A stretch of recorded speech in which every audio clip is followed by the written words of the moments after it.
बिस्मिल्लाहिर्रहमानिर्रहीम अस्सलामुअलैकुम, खुशामदीद आप सबको मेरे चैनल पे। तो आज मैं जो रेसिपी बना रही हूँ ना, वो आप बच्चों को लंच में भी दे सकते हैं, सहरी में भी, इफ्तारी में भी खा सकते हैं।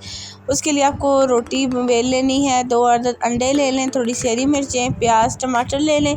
इसके अंदर मैं डाल रही हूँ कलौंजी, ज़ीरा, नमक और थोड़ी सी जो है ना काली मिर्चें और थोड़ा सा चाट मसाला, और मैं इसको जो है ना सारी मिक्स कर लूँगी मिक्स। और यहाँ पे मैं आपको एक बात बताना चाह रही थी, आप चाहें तो इसके अंदर ऐड कर सकते हैं चीज़, पर मैं इसको बिल्कुल सिंपल रख रही हूँ और ऐसा बजट फ्रेंडली रख रही हूँ कि आप में से कोई भी इसे ट्राई कर सकता है।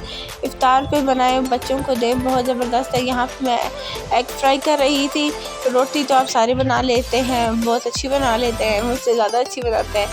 तो इस तरह हम बनाएं। एग जब ये थोड़ा सा पक जाएगा, अंदर तक ये पक जाएगा, तो आप इसके जो है ना ऊपर चीज़ रख दें अगर आपको रखनी है। तो मैंने चीज़ नहीं रखी थी क्योंकि सिंपल बहुत ज़बरदस्त लगता है। ये चपाती थी और इस चपाती को मैं इसके ऊपर प्लेस कर दूँगी और इसको मैं तकरीबन जो ना लो फ्लेम पे 15 मिनट के लिए पकाया था।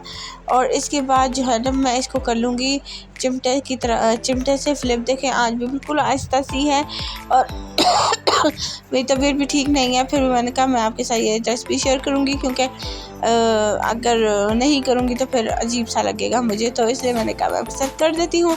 देखें माशाल्लाह से बन के। अब इसे रोल करें और रोल करके ऊपर से मायोनीज़ डालनी है, केचप डालनी, कुछ भी डालना है, बच्चों को देना है। इसको रोल करें, इसको हाफ़ करें और आप देखिएगा कि इसका कलर इतना ज़बरदस्त हो। जिस तरह शवरमा खाते हैं ना, देखो गाँव घर में जो है ना, गाँव में कह रही हूँ, घर में या गाँव स्टाइल शवरमा कह लें, देसी शवरमा कह लें, एग पराठा कह लें, जो भी कह लें, आप ज़रूर इसे बनाइएगा और खाइएगा। मुझे बताइएगा कि आपको कैसा लगा। लाइक शेयर सब्सक्राइब करिएगा, मुझे अपनी दुआ में याद रखिएगा। इंशाल्लाह फिर मिलते हैं एक नई रेसिपी के साथ। अपना ख्याल रखिएगा, मुझे दुआ में याद रखिएगा। और माह रमज़ान जा रहा है तो इसके साथ साथ मेरे लिए भी दुआएं करते रहेगा। अल्लाह हाफ़िज़।